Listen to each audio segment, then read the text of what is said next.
जय हिंद दोस्तों, भारत थिंग्स की अगली वीडियो में आप सबका स्वागत है। आज हम जिस टॉपिक पर बात करने वाले हैं वो एक काफी कंट्रोवर्शियल मुद्दा है और शायद इस टॉपिक पर पहले भी कुछ बातें हो रही थी, पर अब जो स्टेटमेंट आई है उससे यूएसए, ना सिर्फ इंडिया बल्कि जितनी भी डेमोक्रेटिक कंट्रीज हैं उन सबको एक बड़ा शॉक मिला है।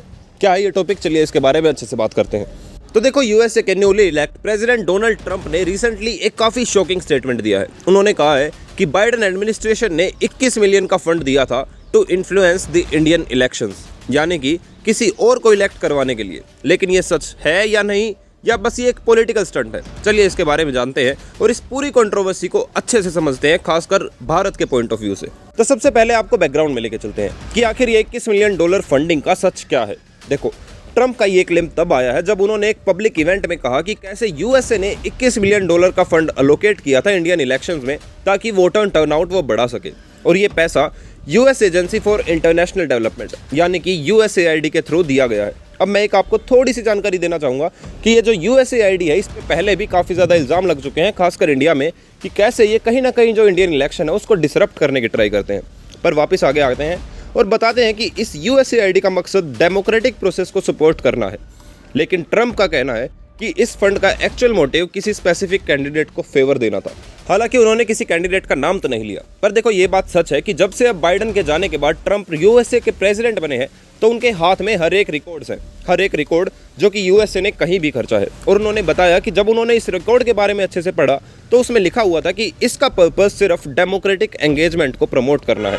लेकिन जब से ट्रंप ने ये बात बोली है तब से लोगों ने सवाल उठाना शुरू कर दिया है कि क्या सही में इंडिया के इंटरनल मैटर्स में इतनी ज़्यादा इन्फ्लुएंस रखता है यूएसए। अब आपको दूसरे पड़ाव पे लेके चलते हैं कि आखिर ये बात बाहर आई कैसे, ये बात डोनाल्ड ट्रंप को भी बताई किसने। और ये काफ़ी इंटरेस्टिंग होने वाला है क्योंकि यहाँ पर आता है इलॉन मस्क का रोल। जी हाँ दोस्तों, कुछ दिन पहले ही हमारे प्राइम मिनिस्टर मोदी मिलने गए थे यूएसए में, और वो डोनाल्ड ट्रंप के अलावा इलॉन मस्क से भी मिले थे। और शायद उसी मीटिंग का कुछ ना कुछ नतीजा है कि उनके जाते ही 2 दिन के अंदर इलॉन मस्क, जो कि DOGE डिपार्टमेंट के हेड हैं, जिसका नाम है डिपार्टमेंट ऑफ गवर्नमेंट एफिशिएंसी, ये न्यूली बिल्ट एक डिपार्टमेंट बनाया है ट्रंप के अंडर, जिसका काम है कि जो भी गवर्नमेंट स्पेंडिंग हो रही है उसको कट करें और जो अननेसेसरी है उसे बंद भी किया जाए। तो मस्क के इस डिपार्टमेंट ने इस 21 मिलियन डॉलर फंड को कैंसिल कर दिया है। साथ ही उन्होंने दूसरे इंटरनेशनल एड प्रोजेक्ट्स भी सस्पेंड कर दिए हैं।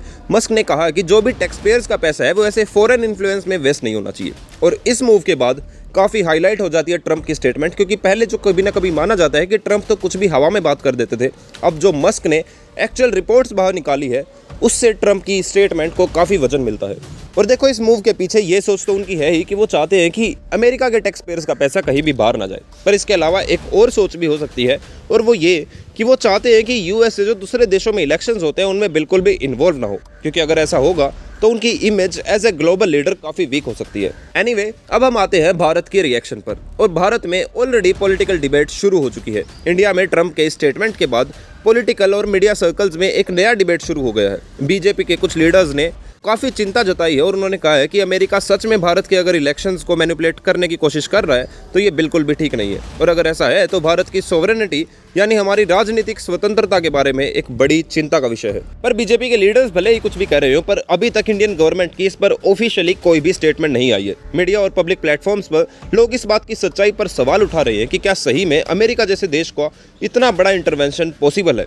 ऑपोजिशन पार्टीज की बात की जाए तो वो तो इस बात को रफा दफा कर रहे हैं। वो कह रहे हैं कि ये तो बस अटेंशन डाइवर्ट करने के लिए एक टॉपिक बनाया गया है। उनका तो ये भी मानना है कि जब तक इस पर कोई भी सॉलिड प्रूफ सामने नहीं आता है तब तक ये सिर्फ एक पॉलिटिकल मुद्दा ही रहेगा हमारे लिए। पर देखो, सच शायद आप भी जानते हो और मैं भी जानता हूँ कि अमेरिका काफ़ी बार ये करता है, फिर चाहे वो किसी भी देश में इलेक्शन क्यों ना हो, वो हर बार इंटरफेयर करता है और चाहता है कि जैसी सरकार अमेरिका बनवाना चाहता है वैसी ही बने।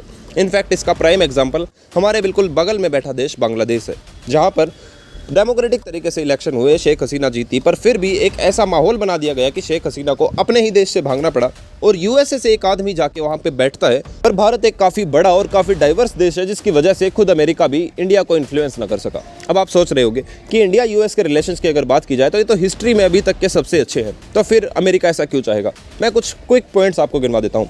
सबसे पहला रीज़न ये है कि बाइडेन गवर्नमेंट लेफ्ट गवर्नमेंट थी और हमारे यहाँ जो राज कर रही है बीजेपी वो एक राइट गवर्नमेंट है, तो कहीं ना कहीं बाइडन चाहता था कि हमारे अगर भारत में भी एक लेफ्ट गवर्नमेंट हो तो उससे वो अच्छे से डील कर सकते हैं। प्लस जो पिछले 10 साल से बीजेपी चल रही थी तो उसको फुल मैंडेट था, यानी कि इलेक्शन में पूरी मेजोरिटी मिली हुई थी, जिसके कारण इंडियन गवर्नमेंट को प्रेशर में लाना काफ़ी मुश्किल था। इसलिए वो चाहते थे कि अगर कम से कम कोई और कैंडिडेट नहीं इलेक्ट हो तो कम से कम ये सरकार वीक हो जानी चाहिए। इसके अलावा जो पॉइंट्स हैं, जैसे कि इंडिया ने रशिया का साथ नहीं छोड़ा, ये सब तो आप जानते ही हैं।